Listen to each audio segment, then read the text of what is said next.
নমস্কার দর্শক বন্ধু, আমি শ্রী মহাকাল আবারও চলে এসেছি আপনাদের সামনে নতুন একটি টিপস নিয়ে। তো বন্ধুরা, এই টিপসটি একটি অত্যন্ত গুরুত্বপূর্ণ টিপস। বন্ধুরা, যদি আমার চ্যানেলে নতুন হয়ে থাকেন অবশ্যই আমার চ্যানেলটিকে সাবস্ক্রাইব করে রাখবেন। এই রকম নিত্য নতুন ভিডিও সবার আগে আপনার কাছে যাতে পৌঁছে যায় চ্যানেলটিকে তার জন্য সাবস্ক্রাইব করে রাখতে হবে এবং পাশে থাকা বেল আইকনে অবশ্যই করে ক্লিক করে রাখবেন। বন্ধুরা, আজকে আমি আলোচনা করব মনের মানুষ, কাছের মানুষ, ভালোবাসার মানুষ, প্রাণের মানুষ সে যদি আপনার থেকে দূরে চলে যায় বা একসঙ্গে থাকছেন, দুজনের মধ্যে মিসআন্ডারস্ট্যান্ডিং ঘটছে বা যাকে আপনি দীর্ঘদিন ধরে ভালোবাসছেন সে এখন আর আপনার পাত্তা দেয় না। তো এইরকম পরিস্থিতি যদি আপনাদের মধ্যে তৈরি হয়ে থাকে, আজকের আমি একটি সহজ পদ্ধতিতে সেটিকে সমাধান করার সহজ উপায় আপনাদের বলে দেব।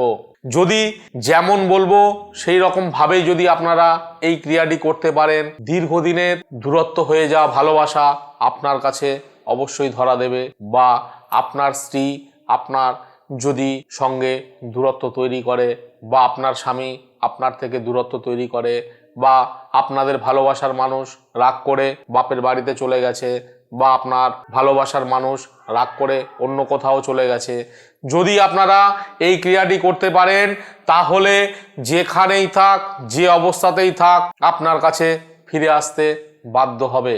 অবশ্যই মনে রাখবেন, এই ক্রিয়াটি আপনারা কেউ কোনো ভুল উদ্দেশ্যে ব্যবহার করবেন না। এই টোটকাটি যেটি আপনাদের সামনে আমি নিয়ে এসেছি, এটি একটি পরীক্ষিত টোটকা যা সহজেই আপনারা করতে পারবেন এবং সহজেই আপনাদের ভালোবাসা আপনার কাছে ধরা দেবে। তো বন্ধুরা, কি করতে হবে?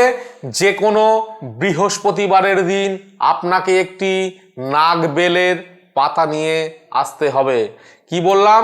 যে কোনো বৃহস্পতিবারের দিন আপনাকে একটি নাগবেলের পাতা জোগাড় করতে হবে এবং সকালে স্নান করার পরে আপনি আপনার মন্দির বা আপনার ঠাকুর ঘরে ভালোভাবে একটি কাঁচা পোশাক পরে সেখানে বসবেন এবং ওই নাগবেলের পাতাটি জোগাড় করবেন এবং আপনাকে আমি একটি যন্ত্রম বলে দেব এবং আমার স্ক্রিনে আপনারা অবশ্যই দেখতে পাবেন। এই যন্ত্রমের মতো আপনাকে এই বেলপাতার ওপরে লাল কালির পেন দিয়ে যন্ত্রমটাকে তৈরি করতে হবে এবং যন্ত্রে যেমনভাবে লিং এই অক্ষরটা যেমনভাবে দেওয়া আছে, যতবার দেওয়া আছে আপনারা ততবার দেবেন এবং মিডিল পজিশনে যে ব্যক্তি আপনার থেকে মুখ ঘুরিয়ে চলে গেছে বা আপনার ভালোবাসার মানুষ তার নাম ওখানে দেবেন। দেবার পরে আপনি সেই বেলপাতাটিকে হাতে নিয়ে আপনার গৃহ মন্দিরে আপনার ভগবানের উদ্দেশ্যে, আপনি আপনার ভালোবাসার উদ্দেশ্যে আপনি সেটিকে প্রার্থনা করবেন ভগবানের কাছে। প্রার্থনা করার পরে সেটি নিয়ে আপনি যদি সেই ব্যক্তিকে খাইয়ে দিতে পারেন অথবা কোনো কবজের মাধ্যমে তাকে পড়াতে পারেন বা আপনি যদি নিজে পড়তে পারেন তাহলেই সেই ভালোবাসা আপনার কাছে ধরা দেবে। এই ক্রিয়াটি অবশ্যই করবেন, দেখবেন কিছুদিনের মধ্যে আপনার ভালোবাসার মানুষ নিজের থেকেই আপনার কাছে আসছে, নিজের থেকে আপনার সঙ্গে কথা বলছে, আপনাকে ভালোবাসছে।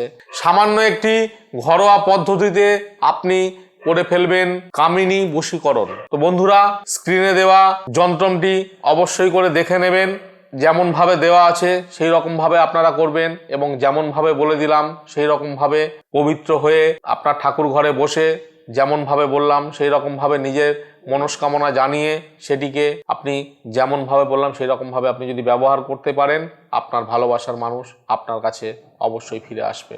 এছাড়াও যদি আপনাদের কোনো সমস্যা থেকে থাকে সেটি আপনারা আমার সঙ্গে যোগাযোগ করতে পারেন। স্ক্রল বারে আমার নম্বর দেওয়া আছে, চেম্বারের অ্যাড্রেস দেওয়া আছে, আপনারা আমার সঙ্গে ফোনে কথা বলে আমার চেম্বারেও আসতে পারেন।